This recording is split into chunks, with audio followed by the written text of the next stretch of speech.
Découverte du produit en croix. Tout d'abord, sans calculatrice, nous allons déterminer si les quotients donnés sont égaux. Pour 2 cinquièmes et 6 quinzièmes, je travaille sur 2 cinquièmes. Pour passer de 2 à 6, j'ai dû faire 2 fois 3. Comme mon numérateur est multiplié par 3, je dois multiplier mon dénominateur par le même nombre, 3. Donc je fais 5 fois 3. 2 fois 3 me donne 6, 5 fois 3 me donne 15, donc c'est égal à 6 quinzièmes. Je retrouve bien la fraction de mon énoncé, donc les quotients sont égaux. Pour 2 tiers et 4 neuvièmes, je travaille sur 2 tiers. Pour passer de 2 à 4, j'ai fait 2 fois 2. Donc le numérateur étant multiplié par 2, je multiplie mon dénominateur par 2 également. Puis je calcule. 2 fois 2 me donne 4, 3 fois 2 me donne 6. Donc c'est égal à 4 sixièmes. Et 4 sixièmes est différent de 4 neuvièmes. Donc, les quotients ne sont pas égaux. Pour 2 cinquièmes et 4 dixièmes, je remarque que ces fractions ont une écriture décimale facile à calculer mentalement. 2 cinquièmes, c'est 2 divisé par 5, c'est égal à 0,4. 4 dixièmes, c'est 4 divisé par 10, ça donne aussi 0,4. Donc, les deux quotients sont égaux. Pour 30 sur 45 et 3 sur 3,5, je travaille sur la plus petite des fractions, 3 sur 3,5.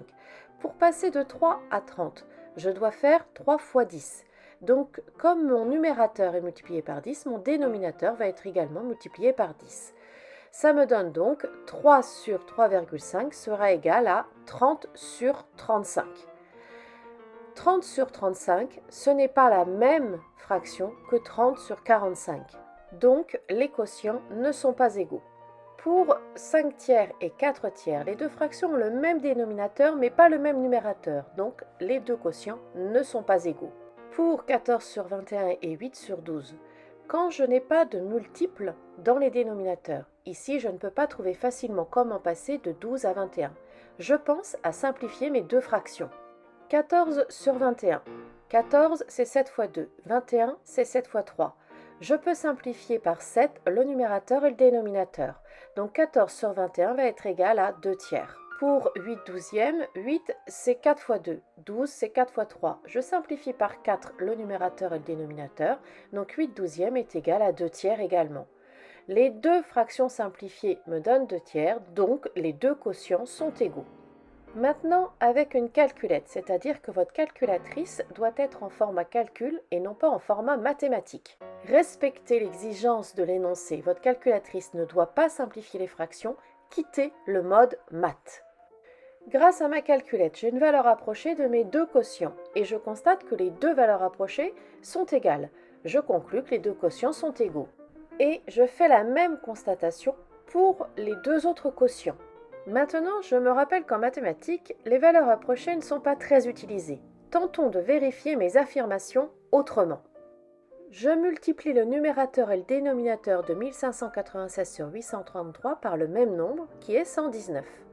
J'obtiens donc un quotient égal à 1596 sur 833. 1596 sur 833 est égal à 185 136 sur 99 127. Pour mon autre quotient, cette fois-ci, je multiplie mon numérateur et mon dénominateur par le même nombre qui est 833. Je vais donc avoir une égalité de quotient. 228 sur 119 va être égal à 185 136 sur 99 127. Conclusion.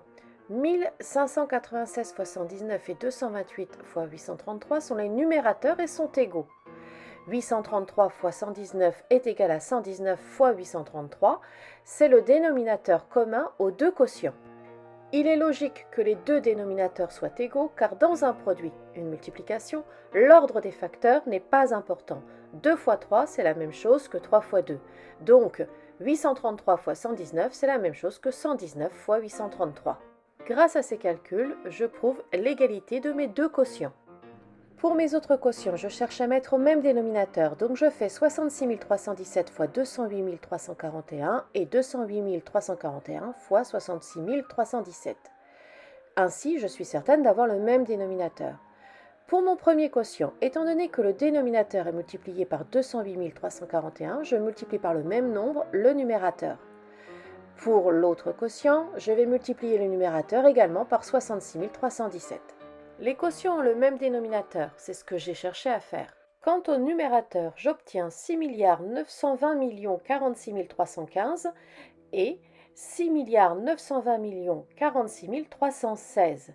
Je remarque que l'unité n'est pas la même, donc mes quotients ne sont pas égaux. Mon affirmation avec les valeurs rapprochées est donc fausse. De conclure une égalité avec des valeurs rapprochées est interdit. On peut se tromper, il ne faut pas le faire. Par contre, si mes deux valeurs rapprochées sont différentes, je peux conclure une non-égalité. J'aurais pu conclure bien plus rapidement en posant les multiplications. Pour 33 215 fois 208 341, je fais 1 fois 5 pour trouver l'unité. L'unité de ce produit est donc 5. Alors que l'unité du produit 104 348 fois 66 317 est 6. Les deux produits ne donnant pas la même unité, ils ne sont pas égaux.